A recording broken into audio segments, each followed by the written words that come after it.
What's up, everybody? Welcome to the 4040 Vision podcast and our latest edition of 4040 Shorts, a short-form podcast format where we cover a sports or sports history topic for around 10 minutes to help make you a more informed sports fan.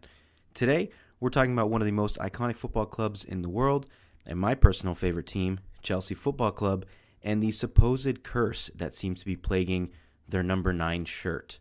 So, for years, Chelsea has been home to some of the greatest footballers in the world, names like Didier Drogba, Frank Lampard, Eden Hazard, and the list goes on and on. But for some, they believe that the number 9 shirt is a curse that plagues this club. It's a shirt that's been worn by some of the club's most iconic players, but also by some who have struggled to live up to the expectations that come with it. From guys like Gianluca Vialli, may he rest in peace, and Peter Osgood, also may he rest in peace, to Fernando Torres, the number 9 shirt at Chelsea has seen its fair share of ups and downs. Some players have been able to wear the shirt and the number with pride, while others have struggled to live up to the expectations that come with it. But why do people consider the shirt cursed? Some say it's the weight of the history, some say it's the expectations, others say it's simply bad luck or bad fit or whatever it may be. But on today's podcast, we're going to discuss the history behind the curse, or the supposed curse, I should say, and you can decide for yourself whether you believe it's real or not. So let's dive real quick into the history of this shirt and the players who have worn it. We'll start with Chelsea legend Peter Osgood, made his debut in 1964, went on to make over 300 league appearances for Chelsea over 2 spells, spanning a total of 11 years. Osgood was, and still is, a true Chelsea legend, and is 5th on the all-time record goalscorer list at the club, with 150 goals in all competitions. He won 2 major trophies for Chelsea in a time where they weren't really known for winning trophies, and he won the FA Cup and the Cup Winners' Cup, which is the predecessor to the UEFA Super Cup that you know today. The next notable name that wore the shirt was quite a bit later in the late 1990s, and that is Gianluca Vialli, who recently passed. He wore the shirt from the years 1996 to 1999. He was a fan favorite, became one of the club's most iconic players despite only playing there for a few short years, and also went on to manage the club. He was a key player during Chelsea's successful period in the late 90s. He won the FA Cup, the League Cup, and once again the UEFA Cup Winners' Cup. But following Vialli's departure, the number 9 shirt has struggled to find a player that is worthy of that honor, with one notable exception, of course. Jimmy Floyd Hasselbank claimed the number 9 shirt, and he had very similar fortunes to Osgood and Vialli in front of goal. So despite not winning any silverware at Chelsea, other than a Community Shield, which I don't know if that counts or not, he's regarded as one of the best strikers in the club's history with 70 goals in 136 games in the league. So if you're not very good with math, that's almost a goal every other game. Or sorry, more than a goal every other game. So he came in the year 2000, so just after Vialli, for a club record at the time, which sounds crazy to say, of only £15 million from Atletico Madrid, and he repaid his fee very quickly as the team's top scorer in 3 of the 4 seasons he spent at the club. Unfortunately, he wasn't there for very long, as he wasn't part of Claudio Ranieri's vision, and after Hasselbank left, players like Hernan Crespo, Mattia Kezman, Franco De Santo all struggled to make an impact while wearing the shirt. Kezman was only there for a year before leaving, and Hernan Crespo only managed 49 league appearances over 5 years, primarily due to being sent on loan and being demoted because of the arrival of Didier Drogba. The Argentine forward finished with a total of 20 goals in 49 appearances, which is not too shabby, but he just didn't get much opportunity to impress, and you can't really blame the managers for choosing the legendary Drogba over Crespo. The next 3 guys to wear it don't deserve much of a mention, but we'll do it anyway just for history's sake. The first is defender Khaled, who is by far the strangest owner of the number 9 shirt at Chelsea. He was a defender, but still chose to wear the shirt of a striker or forward for whatever reason, and was gone after 1 year. Steve Sidwell, also not a forward, took the number despite playing in central midfield, and was also gone after a year. So maybe this is where some of the curse momentum started to build up, despite it going to guys that didn't deserve it. Franco De Santo was signed by Chelsea as a youngster, and was probably one of the favorites to break the supposed curse, but as a young prospect, he played just 8 Premier League games, scored no goals for Chelsea, was sent on loan to Blackburn, and moved to Wigan permanently, but has always been kind of a average to below average striker. It wasn't until 2011 when Chelsea supporters had some real hope that the curse would be broken, and that was when they signed Fernando Torres from Liverpool for a then club record £50 million on deadline day.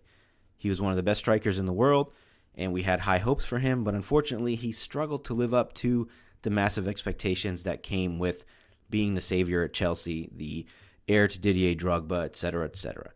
So he scored 45 goals in 172 appearances, won some silverware, and had his legendary Champions League moment in Barcelona where he dribbles around Victor Valdez and essentially ended that tie.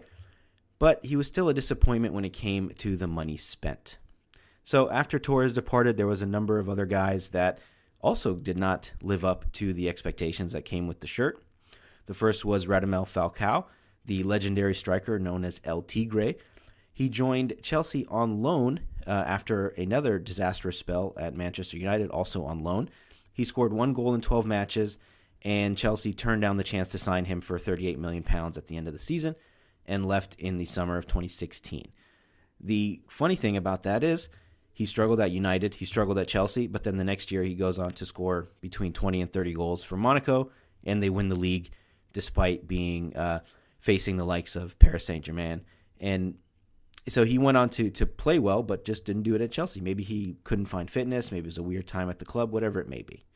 The next guy is one that I personally thought was going to be an incredible striker at Chelsea, and that is Alvaro Morata. So he joined Chelsea in 2017 for another massive transfer fee of £70 million and signed a 5-year deal. He scored 11 goals in his first season, and he really started off like gangbusters. We thought, or at least I thought, he was the next great striker at Chelsea, but things fell apart. He got injured. He couldn't handle the physicality. He wasn't happy with the fans. Basically, he was allowed to leave after 18 months, and he didn't do all that much at Chelsea and has gone on to have a decent career, but he's always been a slightly above average striker no matter where he's gone. So maybe no surprise that he didn't work out at Chelsea with all the pressure and everything that came with it. The next guy is even more forgettable than Alvaro Morata, and that was Gonzalo Higuain. He joined Chelsea on loan from Juventus after playing at Real Madrid, having a great career there, at Napoli, and of course at Juve as well. He scored 5 times in 14 games in the Premier League, but he never looked fit enough to play in the Premier League for a long time, and just always looked slow. Maybe that was just because of his age, maybe his style, whatever it may be. It just wasn't much of a surprise that it didn't work out. The next guy was another guy that I personally love. I still love him to this day as a player, and I'm really disappointed he's still not wearing Chelsea blue, and that is Tammy Abraham.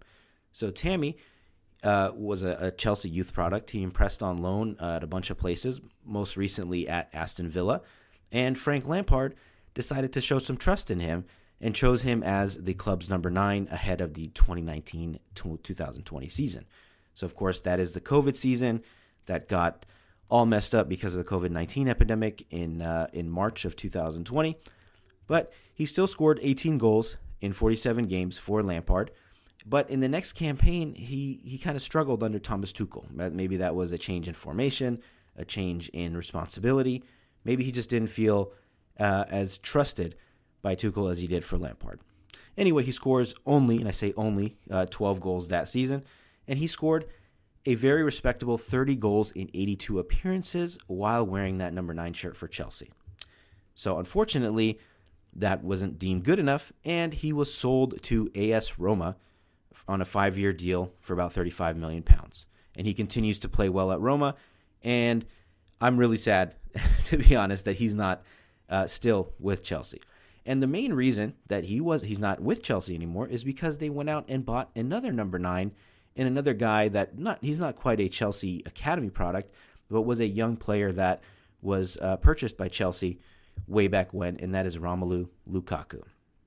So Chelsea signed him for, again, a club record £97.5 million, which was kind of a head-scratcher, but it seemed like maybe he's the guy that's going to take us over the top.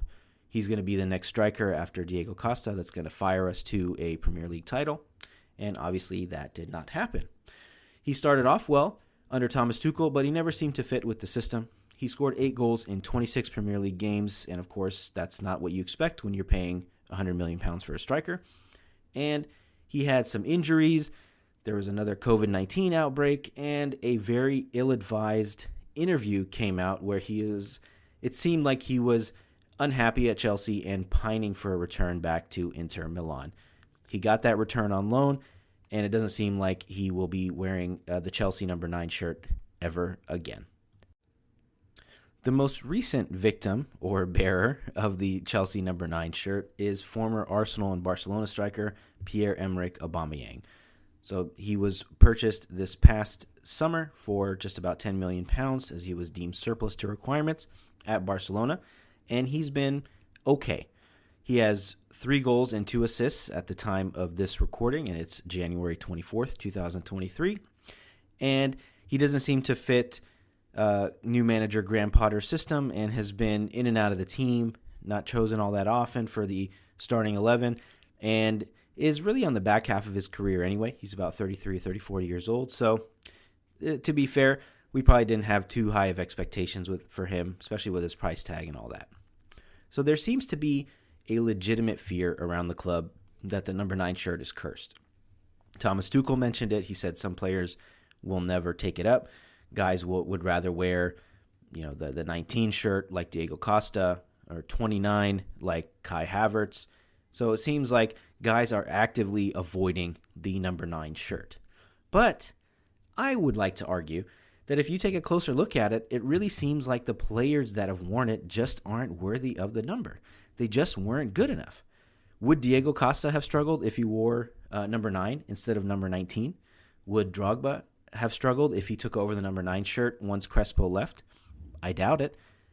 On the other side of the coin, would Fernando Torres have been better if he wore number 19 or 29 or 99 or some other number?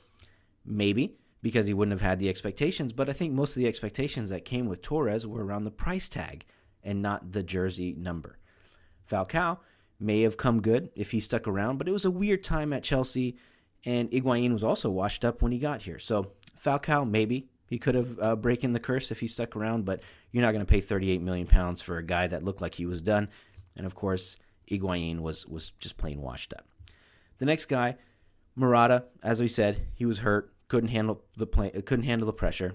Tammy was my best bet to break the curse in recent years, but he's also another guy that's good but not great, and good and not great is not good enough for Chelsea as your lead striker.